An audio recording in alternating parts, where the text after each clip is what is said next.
Un jour, un tips en trading jusqu'à fin mai, on continue, c'est parti. Vous en voyez partout sur mes graphiques, que ce soit en M5, en M3 ou en M15.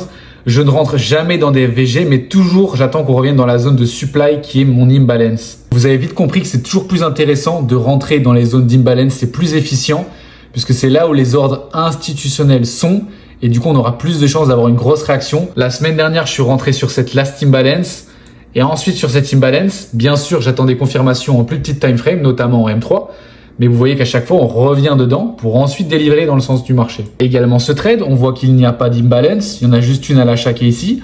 On revient dedans. On attend, comme je vous ai dit, une petite confirmation en petite time frame. Notre confirmation, elle est ici. On vient de faire un shosh une fois qu'on intègre notre zone d'imbalance en M15.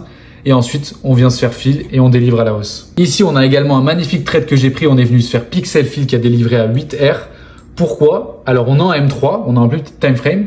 Je suis rentré sans boss et sans shosh puisque la zone fait moins de 10 pips de stop loss. Et regardez, c'est la dernière zone où on a fait une impulsion avant de délivrer à la baisse.